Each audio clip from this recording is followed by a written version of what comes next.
চুয়াডাঙ্গার জীবননগর উপজেলা স্বাস্থ্য কমপ্লেক্সকে কেন্দ্র করে সাম্প্রতিক একটি ঘটনাকে ঘিরে এলাকায় চরম উত্তেজনা সৃষ্টি হয়েছে।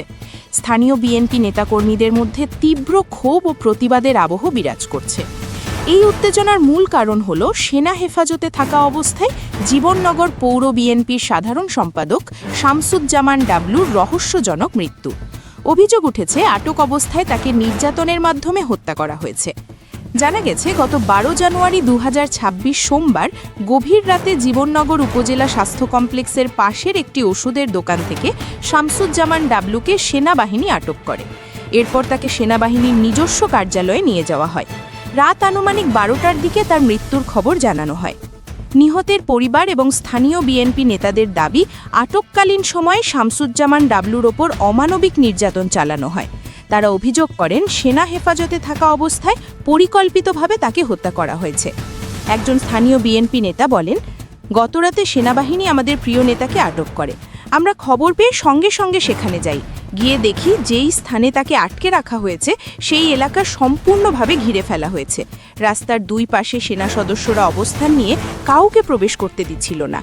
বিএনপির পার্টি অফিসের ভেতরে যেভাবে নির্যাতনের চিহ্ন পাওয়া গেছে তা দেখলেই বোঝা যায়। লাঠি, ভারী বস্তু ও তালা ভাঙার যন্ত্র দিয়ে তাকে আঘাত করা হয়েছে।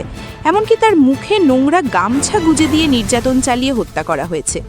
এই ঘটনার প্রতিবাদ এবং দোষীদের বিচারের দাবিতে নেতাকর্মীরা জীবননগর উপজেলা স্বাস্থ্য কমপ্লেক্সের সামনে বিক্ষোভ শুরু করেন। পরিস্থিতি দ্রুত উত্তপ্ত হয়ে ওঠে। অন্যদিকে সেনাবাহিনীর পক্ষ থেকে দাবি করা হয়েছে, নিয়মিত অস্ত্র উদ্ধার অভিযানের অংশ হিসেবে শামসুজ্জামান ডাবলুকে জিজ্ঞাসাবাদের জন্য আটক করা হয়েছিল। জিজ্ঞাসাবাদের সময় তিনি হঠাৎ অসুস্থ হয়ে পড়লে তাকে হাসপাতালে নেওয়া হয়, যেখানে চিকিৎসক তাকে মৃত ঘোষণা করেন। সেনাবাহিনীর ভাষ্যমতে তার মৃত্যু স্ট্রোক। এছাড়া অভিযানের সময় তার কাছ থেকে একটি বিদেশি পিস্তল ও গুলি উদ্ধারের দাবিও করা হয়েছে। তবে স্থানীয় বিএনপি এই বক্তব্য সরাসরি প্রত্যাখ্যান করেছে। তাদের দাবি, একজন সুস্থ মানুষকে আটক করার অল্প সময়ের মধ্যেই মৃত্যু হওয়া স্বাভাবিক নয়। তারা এটিকে একটি সুপরিকল্পিত হত্যাকাণ্ড বলে উল্লেখ করেছে। জেলা বিএনপির এক নেতা অভিযোগ করে বলেন, অভিযানের নামে বেছে বেছে বিএনপি নেতাকর্মীদের উপর নির্যাতন চালানো হচ্ছে।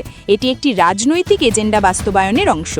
এদিকে জীবননগর উপজেলার স্বাস্থ্য কমপ্লেক্স এবং আশপাশের এলাকায় উত্তেজনা ছড়িয়ে পড়ায় পরিস্থিতি নিয়ন্ত্রণে রাখতে অতিরিক্ত পুলিশ মোতায়েন করা হয়েছে। আরও এক বিএনপি নেতা বলেন, আমাদের সিদ্ধান্ত স্পষ্ট।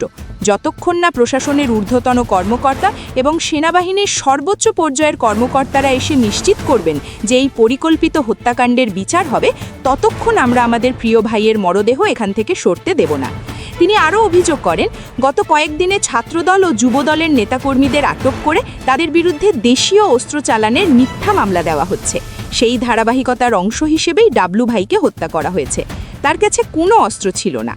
এছাড়া অভিযোগ উঠেছে, জীবননগর যুবদলের অভিভাবক মঈনুদ্দিন মোয়েন এবং জীবননগর উপজেলা বিএনপির যুগ্ম আহ্বায়কের স্ত্রী ও সন্তানকেও নির্মমভাবে নির্যাতন করা হয়েছে।